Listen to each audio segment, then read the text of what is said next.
Brad Holmes, he's been identified, according to a report by Kimberly A. Martin, that the Lions were the most aggressive team at last season's trade deadline in pursuing Myles Garrett, and have been in touch with Cleveland about a potential trade. Man. That gets me fired up, because I was told, oh, what are you talking about? It ain't going to happen. It's blah, blah, blah, blah, blah. You know what? It's a situation where I'm glad that Brad Holmes, if there's a chance that you could strike lightning, that he's going to at least be there to try it. And it's not just trying. It says that he was and is aggressive and still pursuing. I'm going to talk about it until it's dead.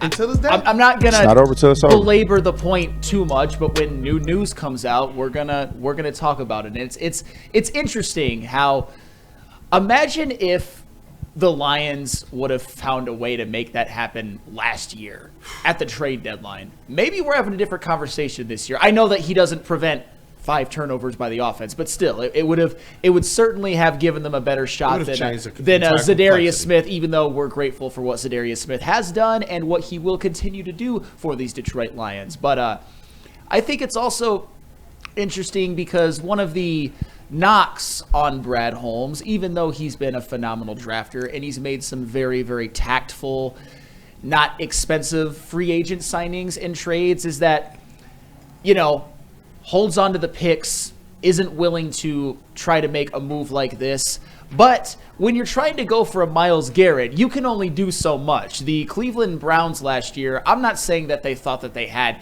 any hope, but Myles Garrett is their franchise player. So trying to trade for him is really effing hard. And I don't think the Browns would have even entertained it at all if Myles Garrett didn't ask for one recently now. But this is the time. This is the time where there's an opportunity. I think the Browns would be absolute fools to not grant his request. And let's hope that the Lions can win the Myles Garrett sweepstakes and that a team like the Philadelphia Eagles does not. Hey, listen, you called this out very, very early in it. You said not only would it give the Detroit Lions the best bookends in NFL history on that defensive line, with an opportunity to really supercharge this Detroit Lions Super Bowl window. But imagine, and you kind of struck fear in everybody, even the people who were like, it's never going to happen. Stop talking about it. We don't want to, gut our cap space in the near future. And it's like, but what if he goes to the Eagles? What if he goes to the Commanders? And that's where you got to start really, really thinking, what does he do for those teams? Especially a Lions team who, before last season, it looked like everyone was comfortable. Hey, we're going to be sitting at the top of this NFC for a very long time. That's what fans were feeling. That's what I feel still. But Myles Garrett makes it a lot tougher if he's with the Eagles or with the Commanders to be able to cash in on that. Oh, yeah. And obviously, we know Howie Roseman is a power broker. He's probably the best GM in football. I'd say either him or Brett Veach right now, with Brad Holmes being in that second tier. I think if the Eagles were to make this move, and I'm not saying that they will, it's just something that was theorized on BDE with the Eagles clearing $4.3 million of cap space from releasing Slay. If the Eagles are able to get Myles Garrett and then probably by extension just letting Josh Sweat walk, they're the prohibitive favorite to repeat as Super Bowl champions. And I don't want that as a Lions fan. I don't want a team where I'm like, damn, I love what we've got, but those Eagles, man, I don't know if we can beat them. I don't want that situation. But I also think that if the Lions were to get Myles Garrett and win those sweepstakes, that they would be the Super Bowl favorite. And if I'm looking at their fully healthy roster, probably prohibitive as well. If you're getting Myles Garrett and the Eagles are not, that is huge. That is a balance of power type of shift in the NFC. Yeah, I mean, to me, this is pretty base level. I mean, if you're an NFL GM and a competent one, of course you are calling about Myles Garrett. You're still in the market for Myles Garrett, him being available. And it doesn't really surprise me because, we heard reports back in 2023 that Brad Holmes tried to get Danielle Hunter at the deadline. It just fell through. Now you're hearing that this past season he did try to make an attempt at Myles Garrett. And, of course, if he's calling about Zadarius Smith, of course he inquired about Myles Garrett. I mean, I think that just makes sense. I think Brad Holmes is in this thing until he's not, or until, you know, they present a situation where, you know, he's not willing to go past a certain line. So I'm okay with that as a fan. As long as you're out there, you're trying to make stuff happen, I'm okay with that as a fan. There's no guarantee that this will work or that it will go through, but if it does, oh my God, this team will look completely different. And I really feel like that's your Super Bowl winning move if you were to go get somebody like that. But for the people that's like, you know, like Nasty T, shout out Nasty T in the chat. He's like, oh, you know, if you want us to trade the draft picks, you don't trust Brad Holmes. Well, I could say the same thing about you. If you don't want to go get a Myles Garrett, you must not trust Brad Holmes, because Brad Holmes is pursuing this. That's the report. Exactly. For one, being a GM is not just about drafting players. It's also about managing the books. And Brad Holmes has been great about managing the books. And trust me, he would not be calling and inquiring about a move like this if he cannot facilitate a move like this. So I think us as fans that are kind of doubting this thing, we need to chill out just a little bit. I'm not saying it's going to happen, but if anybody can pull this off, it is Brad Holmes. And they have the cap space and everything that they need in the organization to be able to pull off a move like this, which is why he continues to call about a guy like Myles Garrett. But remember, KG, you can only be a true Brad Holmes fan if you're a draft bro. Right. That's the only way. That is the only way. There's insane like Brad Holmes gatekeeping going on right now, and you have to be a draft bro. You cannot expect any move in free agency like a Myles Garrett, or else you don't believe in Brad Holmes, even though Brad Holmes is aggressively pursuing it. I'm so glad you brought that up, KG. But JB, by all means, the floor is yours. Oh, no, Koolaid, did you have something to say before? Oh, no, you're good, brother. All right, I was just going to agree with you guys. Like, I know when Brad Holmes was doing the little press conference at the draft combine earlier, I was a little concerned because it was, you know, kind of questioning and alarming a little bit. Like, all right, so we're not going to try and pursue a Myles Garrett? Like, we're not going to try and do this? But, I mean, given this rumor, whether it's true or not, like, hey, he was aggressively trying to get Myles Garrett and is still trying to do that as well, too. It brings a sense of comfort to all the Lions fans, because honestly, I think a lot of us were just going to be like, hey, you know what, screw it, we'll just draft somebody and then keep it moving from there. But seeing that he's like still aggressively trying to do this, it puts a lot of that at ease. And now, I mean, keep trying and keep going at it. I mean, eventually, hell, the Browns you're going to wear the Browns down eventually, because Myles Garrett obviously doesn't want to be there. He wants to leave. So it's whether or not, hey, you're going to accept our offer or not, either or. I wonder how much goodwill goes into it for Myles Garrett, knowing Brad Holmes was already trying. Mm-hmm. He was already trying, and aggressively. Like, that's what I like to hear, is that Brad Holmes went out there and already knew, if I'm coming to, you know, the batting cage, I'm hitting it out the park. That's just the only way you do this thing if you're talking about a Myles Garrett at all. And that, to me, is what encourages me, if this becomes a possibility, that maybe the Lions are in a good place with them. I know when you look back at even Troy Weaver, and there was a couple trade deadlines in a row where him and the Knicks came up in conversations, but nothing ever was consummated. But then during the draft, after 2 trade deadlines over 2 seasons, then the draft comes, and then bam, you see a trade go down that they had been effectively putting together the framework of over that season, and they were able to secure Jalen Duren in that deal too. And Troy did talk about the fact that, you know, we had already had kind of a rapport with them. We kind of had already had a relationship. We had already been talking. We were already like, you know what? We can help each other, and we want to. And so I'm wondering, and I am hoping as well, that if Myles Garrett is on the move, if the Browns decide, I'm hoping that Brad Holmes is one of those guys that are like, you know what? He was the most aggressive at pursuing this. Myles Garrett knows this as well. Yeah. And that has to mean something. We heard Zadarius talk about it too. Yeah, I do agree with that. And, you know, I've said this over the last couple of days, and I will continue to say it. The longer this goes, the more this favors the Lions, because, you know, what I'm getting from Andrew Berry lately is kind of, like I said, TGT. Like, he trying to go up there and be the tough guy. And even if you think back to when they traded for Zadarius Smith, the word on the street was they wanted a 3rd round pick. pick, and he had to finagle in order to get him down to a 5th round pick. So Andrew Berry playing hardball is it's not gonna work out for them in the long run. Yeah, exactly. Because the longer this goes, if you get past the draft and you haven't traded him, now you have to worry about the fact that this guy might sit out games. He's made it clear that he wants nothing to do with the organization now. I'm pretty sure he doesn't want to take another snap for the Browns. He's already denied a contract extension. What are you doing by holding on to him? You're just making your situation worse. It's going to get nastier in the media, and you're just putting yourself in a position to where your compensation when you do trade him, because you will trade him, your compensation isn't going to be what you thought it was going to be because you waited too long to trade him. Stunting your own ability to rebuild. This is supposed to be your chip to go out there and push that forward. You know what? The one thing we know, at least for Brad Holmes, no matter how much people love Matthew Stafford, when it was time to pull that proverbial trigger as it relates to we have to get better really, really fast, he went out there and he had to do that. He made the trade of Stafford for Goff. He got the extra draft capital. He got a quarterback that he had a ground first level view of in Jared Goff and believed that we can win here. And he also got the draft capital necessary to try and help accelerate, which it did, this rebuild. And when you look at the Browns, it's just like, you're going to really play yourself into what?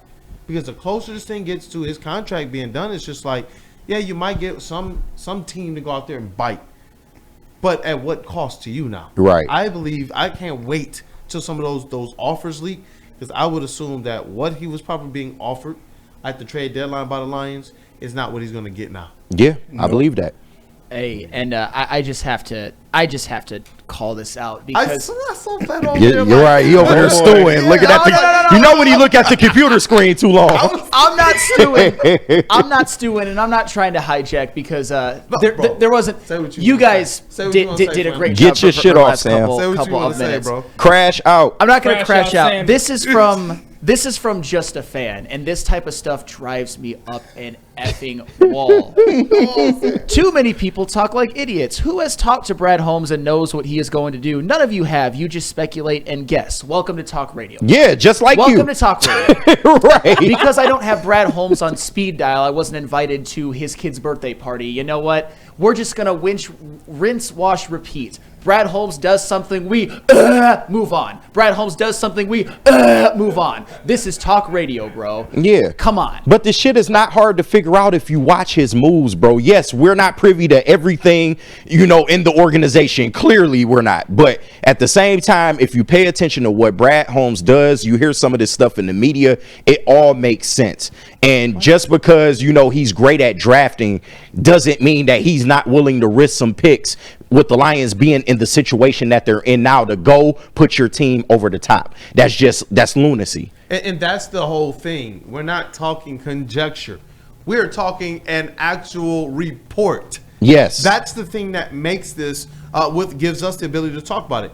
Every single time we've covered this, what did we have? Supporting evidence from the organization, from a podium, from one of the Lions on a podcast show, right?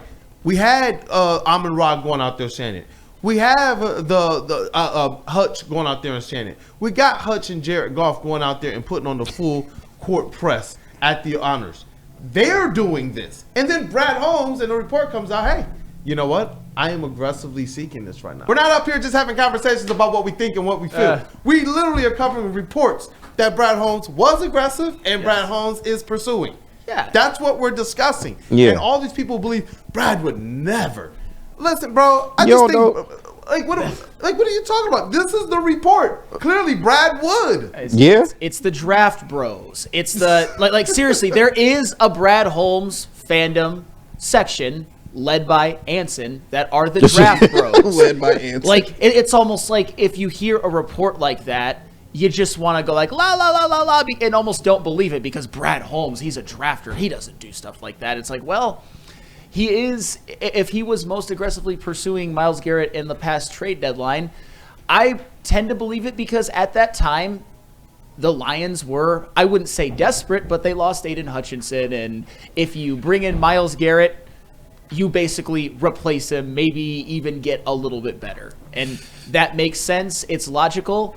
And I just ask that if you're going to be a Brad Holmes draft bro, if he makes a move like this via a trade or makes a big free agency splash, if it's let Brad cook, you let him cook all the way around. Whatever ingredients you want, whether you like it or not, you gotta live with it. Yeah, thank you, Sam. If you trust Brad Holmes, you'll trust if he trades the draft picks. Like, it's not just let him draft. Like, it's a lot more going into being a GM than just let's go draft players. I'm telling you, if y'all trust Brad Holmes, then you'll trust whatever the hell he does. Let me ask you guys, how insane and crazy does it sound when you say bookends Aiden Hutchinson and Myles Garrett? Insane. Best Y'all ever. don't think it sound that way to Brad Holmes? It's just these opportunities don't come up that way. Exactly. You don't get, so now you know this is a straight up, this is one of those moves where it's chess.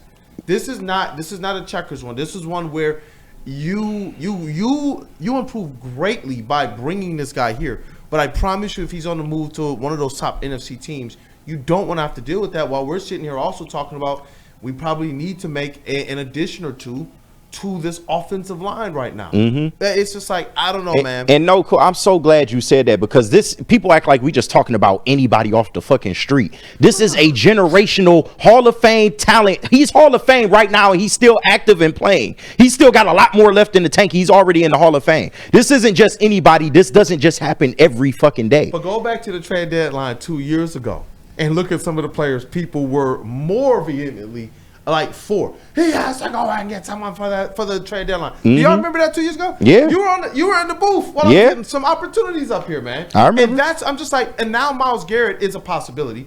It's clear that they actually went after them. It's clear that they were trying to pursue. And now all of a sudden people are saying, no, let's not talk about that. That's not worth the look. If Brad Holmes believes it's worth the look, if you're a Brad bro, what's the deal? Yeah. I don't get it, man. No, and Wheezy, you are wild, bro. Also, if y'all want trust Brad Holmes, make sure y'all walk it back when we don't trade for that bum, bro. If we don't trade for it, then it's gonna be because he didn't think that the deal was worth it. But they've clearly been talking. The players that you glaze that are 1/100th of athletes that Myles Garrett are, but you call Myles Garrett a bum is just. Yeah, it's crazy. I want to just jump out of my skin right now. And Wheezy, you're a very valuable member of the chat, but I don't get it. And second of all, to respond to that, I've never fancied myself as just a Brad Holmes can do no wrong person. Obviously, the track record is way more good than bad, and what he's done to take this team out of the depths of hell into being a Super Bowl contender is commendable. But I think when you lose critical thought when it comes to anybody, especially someone like Brad Holmes, who hasn't gotten us a ring yet, although he's on the path, then you might as well not even do a show. And how much is too much? Because I see Weezy, he's like, he likes Garrett the player, but he's not trading multiple picks for Garrett the player. But if Brad Holmes is willing to do that, you might not do that. But that's the thing. How much is too much for a Myles Garrett type of a player? Understanding the impact that you get at least in the next couple of years. But this is where we have to give Brad Holmes credit for being intelligent. I'm sure he has a line that he is not willing to go past regardless, exactly. Of what happens. So we have to trust in the fact that he's not going to handicap this franchise to the point just for one effing player. But at the same time, he knows what it's going to take to get a guy like that. It's going to take multiple firsts, and that's just to start the conversation. That's just to get in the club, as Neil would say. He knows what he's doing here. So I think that, by saying that, we're just insulting his intelligence a little bit. He's always thinking about the future. Always. Here's the question, though, and this is something that got brought up on BDE yesterday, and KG, I think you know where I'm going with this. Yeah, I think I do. Both Spenny and Sean both went to 3 first-round picks if it gets us Garrett and prevents the Eagles from getting Garrett. I think of that, and I'm like, I'd probably be okay with it, but that's so tough, and I'm not a draft bro, but 3 first rounds. You gotta win that Super Bowl. Yeah. I mean, I think we do have the video if you want me to play it. Oh, yeah, go ahead and play it. Tee that up. We might have some breaking news here. Breaking Lions news? Breaking yes. Oh wait, nope, that is not it. Never mind. Oh, that's all right. It was just that was the video of them just Neil mentioning, they're with them releasing Darius Slay. They're going after that was a Darius Slay one. But 3 first rounds is a pretty steep. I know, KG, you mentioned 2 firsts and a third, maybe the 2 firsts and that pick you got from Aaron Glenn being hired. I would do that in a heartbeat. 3 firsts is.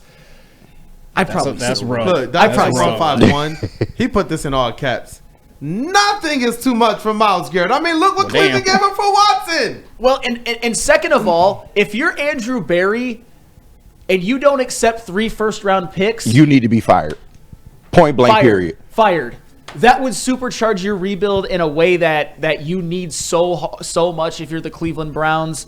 Like I said, Myles Garrett, they weren't doing anything with him. He was phenomenal last year, and they won 3 games. Like, one superstar all-time edge when the whole rest of the organization is rot doesn't do you any good. It doesn't. They need to start over.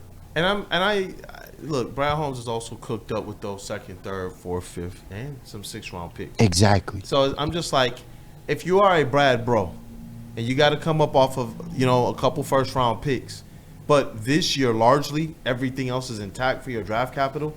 That is playing with dynamite. You're telling me Brad's going to have, some of those 2nd, 3rd, 4th round picks to go with a potential Myles Garrett? That's what I'm just like, for at least, you're talking about this immediate window. That's where I'm like, let Brad cook. Clearly, he wanted to do that option. And this is where Weezy and I can kumbaya a bit. He goes, 3 firsts for Micah would make me happier. Give me that as well. You obviously can't do both, but 3 firsts for Micah. I mean, obviously 3 firsts isn't the most ideal, but I'm not mad at you for preferring Micah Parsons. Micah Parsons is an absolute demon, and I'm a bit of a stan on him, as I've had to fend off some of you about him. But I don't know give me Micah Parsons too. I don't know if Shad's trolling or not, but he's like 4 first-round picks and 2 7th-round picks. Jesus Christ. Okay, that's yeah. He's got to be. You can't even trade 4 firsts, I don't think. Jesus Christ, man. Goodness gracious. Debbie, do you got any super chats to clean up?